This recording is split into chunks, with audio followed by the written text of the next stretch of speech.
The idea of a 165-pound division has been around for a long time, and I feel like it was Kevin Lee that really kind of kickstarted the idea of it being added to the UFC.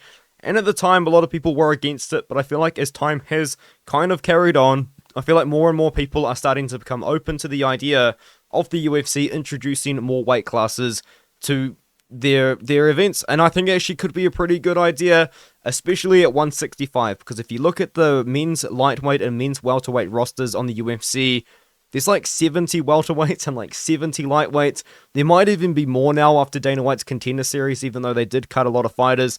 But the point is, you look at men's like flyweight, and they've got like 30 fighters at men's flyweight and 70 fighters at 155 and 160 and 170. Sorry. It would make sense to maybe just try and dilute those two divisions a little bit and introduce 165 pounds. Of course, there's a lot of pros to this, there's a lot of cons to this, which I will try and go over in this video. And another thing that I wanted to go over in this video was in February, which was actually only like 3 weeks ago, Daniel Cormier did say that if they were to add a 165-pound division, Conor McGregor would be fighting for the title, which is interesting because obviously he's got that fight against Michael Chandler rumored to be happening sometime around June, July this year at UFC International Fight Week. So maybe there's something that goes on there, but I would kind of want to talk about it now. Rafael FIziev went out there and he said on a podcast, I believe this has been translated from Russian, I think. He said it's not a rumor, this is already for sure as far as I know. He heard that it's already true, even if they have already fought. They even identified something there. I heard, yes. So I guess what the point is just kind of the first sort of sentence, is that 165 pounds could be coming out, and Dana White has been talking about how it could be a thing, or I guess at least it's been rumored to kind of be a thing. Around UFC 300, a lot of people thought that 165 pounds was going to be announced, with McGregor versus Chandler fighting for the vacant title. Obviously, that didn't happen. It's now Alex Pereira who's going to be headlining. But I did kind of want to just bring up the pros and the cons that people argue for and against it. A lot of reason for people arguing for it, just to kind of start with the positives, is that a lot of people think that in the UFC there is a little bit of like a weight cutting crisis, where a lot of fighters are cutting too much weight. It has been documented in the past that some fighters really struggle to make the weight, and their health does suffer because of it. I feel like Chris Cyborg at women's bantamweight is probably one of the more famous examples of people really struggling to make the weight. Kevin Lee really struggled to make 155 for a more... I don't even know if that's a more recent example, but definitely an example in the men's weight classes anyway.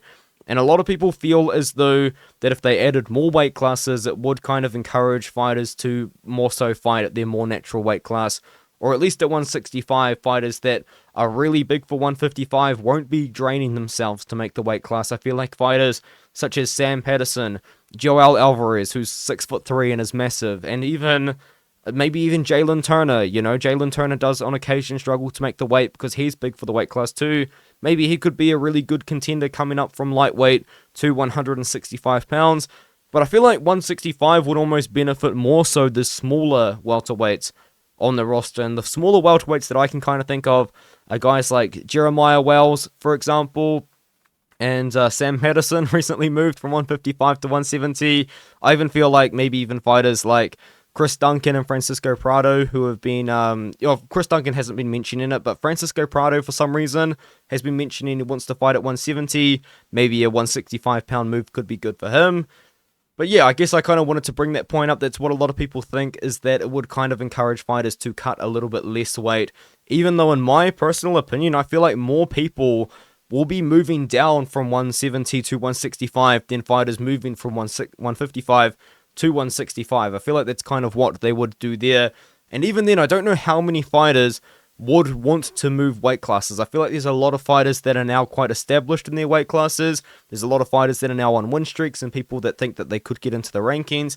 But even then, with a fresh, brand new weight class, I feel like maybe a lot of guys that are fringe, top 15, top 25 kind of guys could see the new weight class and think, you know what, I could instantly become ranked, in that sort of situation. So maybe there's something like that. But it would dilute the weight classes a little bit, which is kind of that's the cons, because if you look at boxing, a lot of people want to make comparisons to boxing when it comes down to the weight classes, because boxing, in my personal opinion, is actually really hard to follow.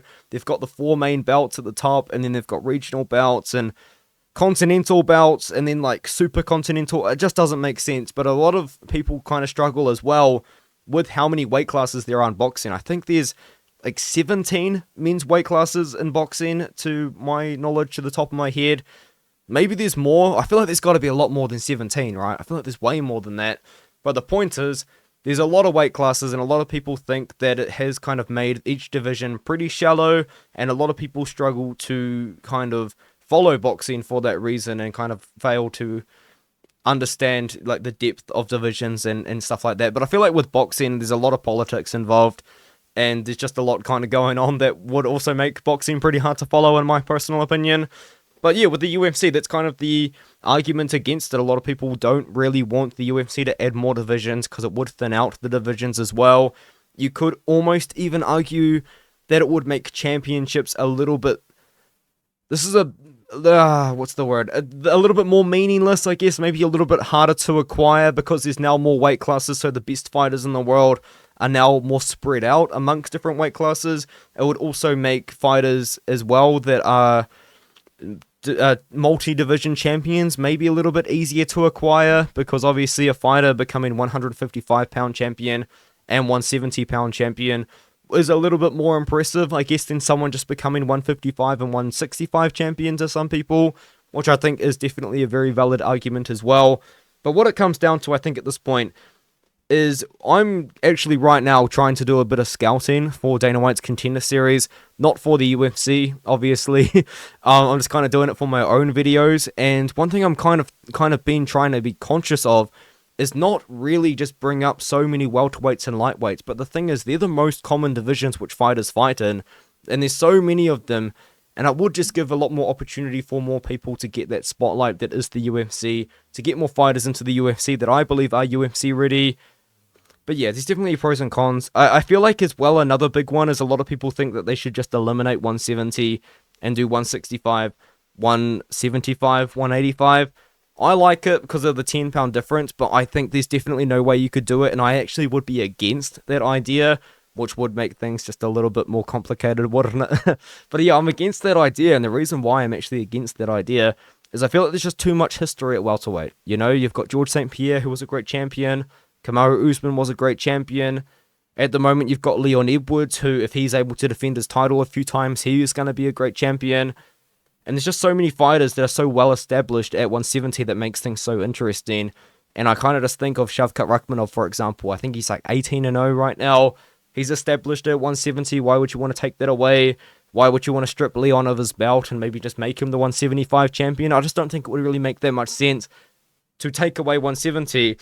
So you'd be kind of put in an awkward situation where you've got 155, you've got 165, and then you've got 170, and then potentially 175. It's kind of weird. It's almost like maybe if they were to do something like a 162-pound division would be the way to do it. I don't know. It's kind of awkward, but I feel like the reason maybe why Rafael FIziev, of all people, might know about it is if this is really going to happen, if this is true, maybe the UFC is just contacting a lot of guys and saying, oh, hey, Rafael FIziev, if we introduced 165 pounds, would you move up to 165? Or, hey, Dan Hooker, would you want to fight at 165? You're a pretty big dude for 155.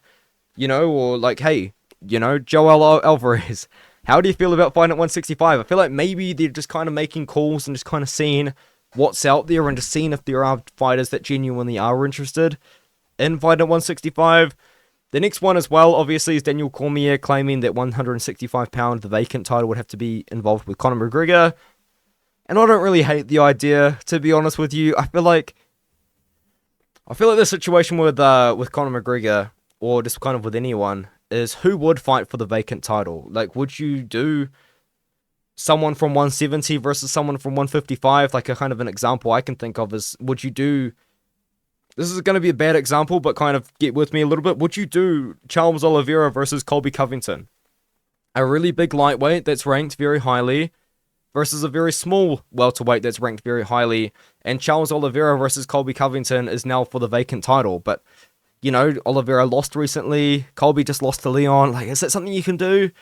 I feel like Conor McGregor, though, the reason why they would want to do it is because then they could market Conor McGregor even more as the 145-pound champion, the 155-pound champion, and the 165-pound champion.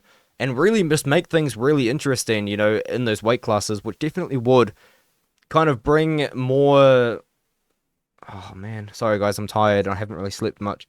More, just more to his legacy, I guess. It would just kind of build on his legacy more, make him a triple champion. People could argue that Conor McGregor's like one of the greatest of all time. He's already kind of in those conversations, but they would add it even more. It just kind of add more to his aura, I guess. And then for Michael Chandler, I feel like Michael Chandler would obviously take the opportunity because he's not small for 155. If he become the champion, you know, he could have some interesting title defenses. Like it could be Michael Chandler versus Charles Oliveira in a rematch at 165. They could even get Nate Diaz, you know, bring Nate Diaz back and say, oh, hey, Conor McGregor, how about you defend your title against Nate Diaz if you beat Michael Chandler? Like, I mean, I feel like there's actually kind of a lot of opportunity there. But the problem is, I feel like if they do that, it's kind of what Daniel Cormier brought up when he mentioned women's 150-45, where it would kind of make the division a little bit less serious. Like, you know, like you're giving a title shot to Nate Diaz, you know, after coming off a loss, and Conor McGregor's on a 2-fight losing streak, and you're giving him a vacant title shot. It's kind of just like, I feel like it would invalidate the title quite a lot, and it would almost take a lot of time for that title to become validated with a real champion or someone that really does deserve the title. Like if Shavkat Rakhmonov come along and won the title and defended it twice, that would validate the title. You know what I mean? Or even if Colby Covington won the title and defended it a few times, that would validate the title. But I feel like if Conor McGregor won the title, or if Michael Chandler won the title, and then they just defended the title against someone like Nate Diaz or Rafael dos Anjos or whatever, I feel like it wouldn't make sense. You know, it wouldn't really make the division true.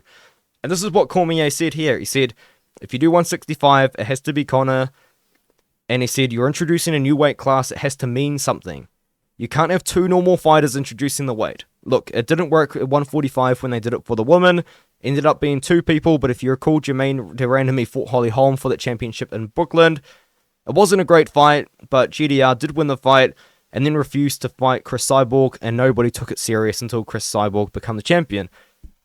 That's the thing, though. That's the problem. You put a title on Conor McGregor versus Michael Chandler, a real title, not a BMF belt or anything like that. I feel like that championship, that weight class would be invalidated, like women's 145 was, until obviously Chris Cyborg won the belt. But then even then, there wasn't enough fighters in that weight class. I feel like the problem that women's featherweight had was that they really struggled to find enough women's 145-pound fighters, because I guess there's just not a lot of women fighters that are that size, you know? And I feel like 165 wouldn't have that issue. I feel like there's plenty of fighters that would fill that spot. I think Uriah Faber's A1 Combat already has a regional champion at 165. I feel like there's a lot of guys on the regional scene as well that wouldn't mind 165. I feel like it's just something that kind of makes sense. I feel like it could be gimmicky. It would be very gimmicky if Conor McGregor won the belt and then defended against Nate Diaz. But I feel like it could be fun simultaneously. Let me know what you think in the comments below, and I'll see you guys in the next one. Yeah, that's kind of what I wanted to talk about. It was a long video, 13 minutes, but hey, we got there in the end.